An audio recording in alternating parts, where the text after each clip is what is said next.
How's it going, everybody? Welcome to We Do Tech and also to my overview of the ASUS ROG STRIX B660-F gaming Wi-Fi motherboard. Now this is, again, it's just going to be an overview, and then later on I'm actually going to do a build and pair it up with the RTX 3050 Strix here. Do a bit of a budget build, I would say. So definitely subscribe if you want to see that one. But again, this is just going to be an overview for now.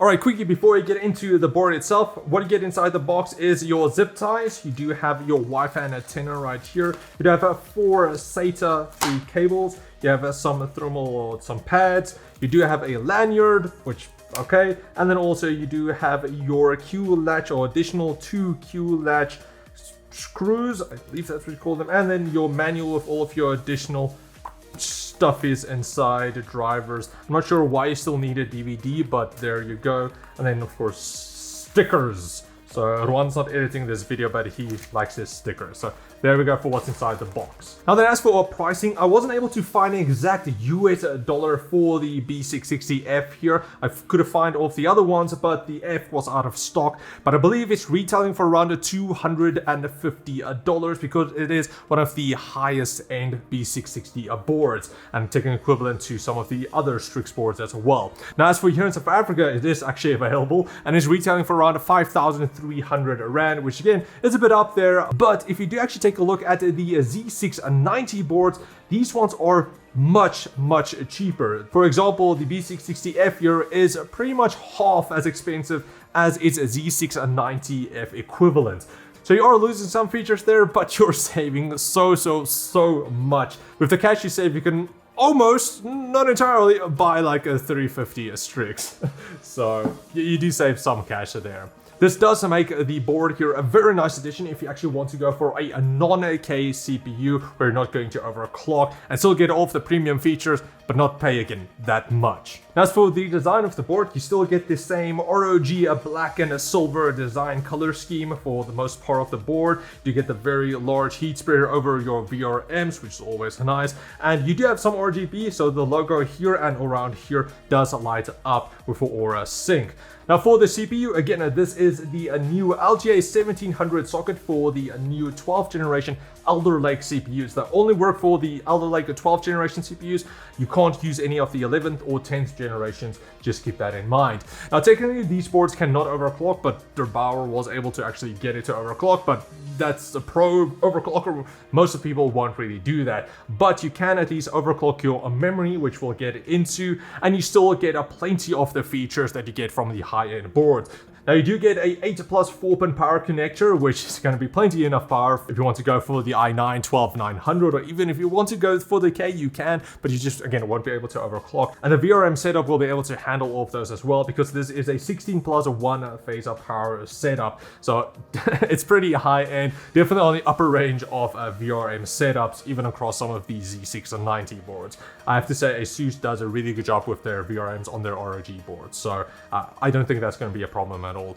Then moving on towards the memory, you do get 4 DDR5 DIMM slots that does go up to a max capacity of 128 gigs and a crazy speed of 6,000 megahertz with an XMP overclock. Just go back a few years and you would never have imagined that we go that high.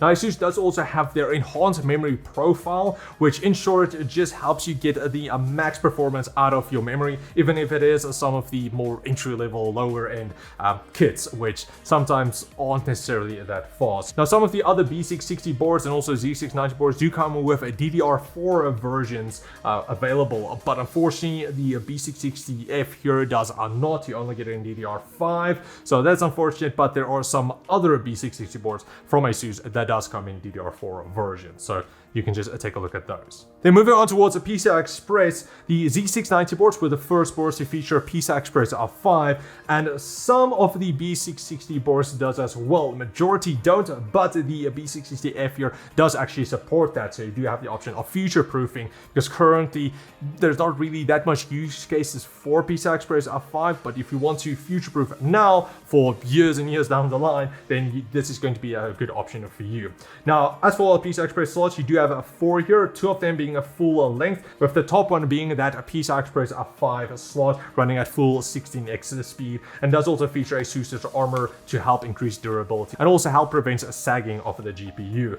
And then the second full-length slot is only a PCI Express 3 running at a 4x speed. And then the final two here is your standard PCI Express 3 1x slots. Then as for storage, you do have three options here, with the top one and also the bottom left one being PCI Express 4. You'll get the fast speeds out of that, while the bottom right one is only PCI Express 3. All three of them are under heat spreaders to help cool them, and then also they do feature ASUS's Q-latch design where you can just pop in your M.2 and just lock it in place without needing any screws. It's honestly makes my life so much simpler, especially if the board is already installed in their system and I need to swap out M.2s. It really does help out quite a bit there.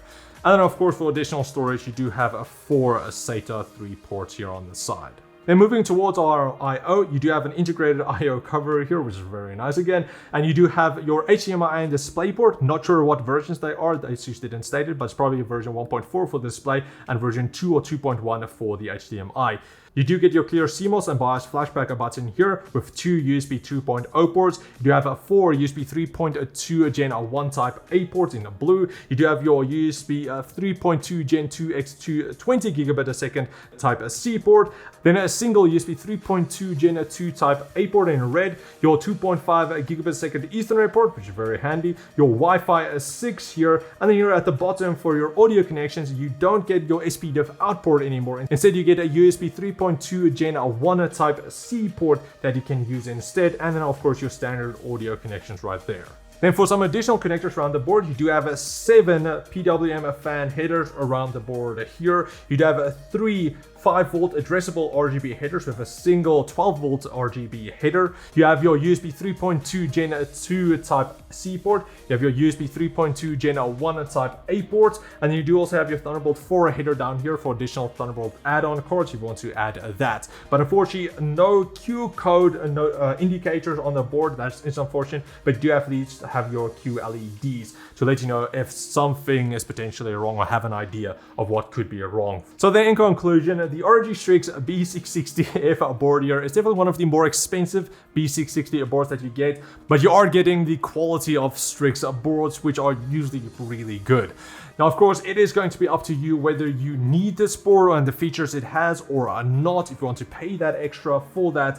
But you do have some nice features. Again, PCI Express 5. I do like the I/O that they delivered and also the fast memory and so on. So you'll just have to see if you really need all of those features and if you're willing to pay the bit of a premium for that. But in honesty, I would rather go for the B660F here than a Z690 equivalent, again, being half the price. Again, it's going to depend up to what you need. Do you want to overclock your CPU? Do you want to get the max performance out of your i9 or i7 overclocking it? And do you need all of those extra PCI Express lanes for additional add-on cards or more GPUs or so on?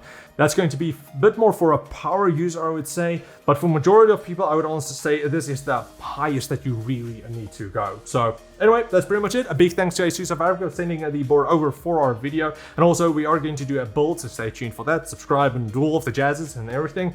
But if you guys want to get it for yourself, I will leave links in the video description. If you like this video, please like, share, subscribe, and comment like always. And I'll check all of you next time. Cheers, guys.